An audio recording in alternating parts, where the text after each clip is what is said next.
We're exactly 1 week away from Election Day, and Democrats are bringing out the big guns as they hope to defy expectations and maintain control of the House and Senate. Former President Barack Obama is campaigning in Nevada later today, while President Biden is heading to Florida. Let's bring in CBS News political director Fin Gomez. So, Fin, let's start with former President Obama. He's in Nevada today, where recent polling shows that the Senate race is in a dead heat. So, does an appearance by the former president actually bring in undecided voters, or is it more about exciting the base? I think it's about both, Vlad, actually. You know, if you recall, former President Barack Obama won Nevada both times in 2008 and in 2012. He is still immensely popular with the Democratic base and with Latino voters in Nevada that make up a significant portion of the electorate there, about 20%.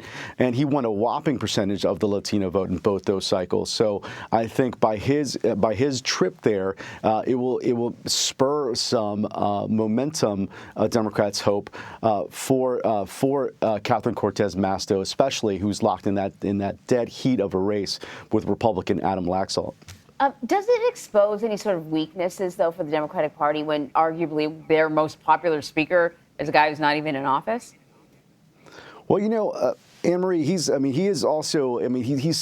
immensely popular, and with the Democratic base, and you saw it in his trips to these battleground states this past weekend, Wisconsin, Michigan, Georgia. You saw the sort of reaction he has had, and I think a lot of former presidents do have that sort of reaction, but especially with Barack Obama and the Democratic base. But I think what it does expose, Anne-Marie, is that there's a reality here with the current president, President Biden. His numbers are not that high. They're currently underwater because of inflation and other gas prices and economy, other areas where voters point to as have a sort of negative impact on his approval numbers by voters. So if you see that, it's more of a realistic tactic, if you will, by the Democrats. Like, how do you drive out the vote? How do you get Democrats excited and motivated to come out? And we are seeing high historic numbers in early voting. So there's at least 7 toss-up states here so with his impact, his traveling, he's going to Arizona tomorrow. Obama might fuel some of this turnout. We'll see.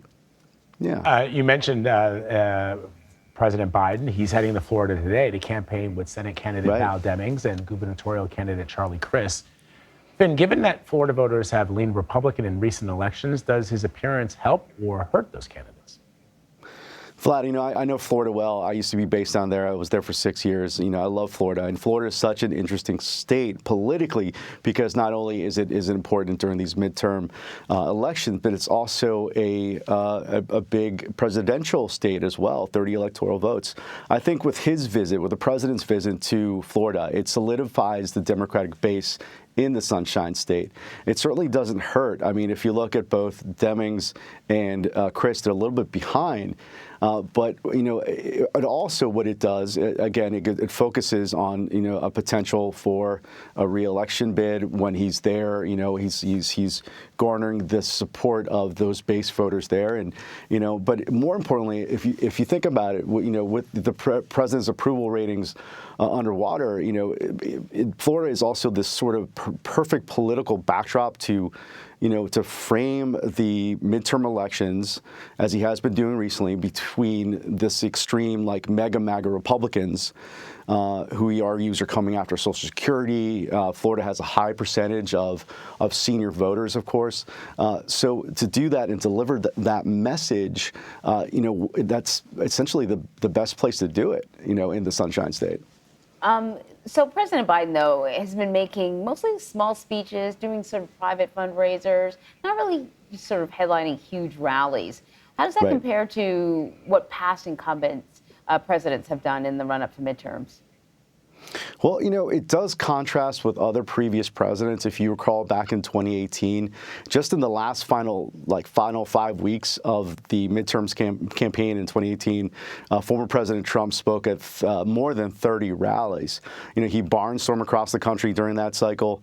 But if you remember, Democrats won back the House in 2018, and I think some Democratic strategists that I've spoken to say this is playing it smart. Go to those safe states, go to those safe blue states, and then really focus on turnout in other ways. And so previous presidents, it didn't really work for them if you use Trump in 2018 as an example. Ben Gomez, thank you very much. Thank you guys. Appreciate it.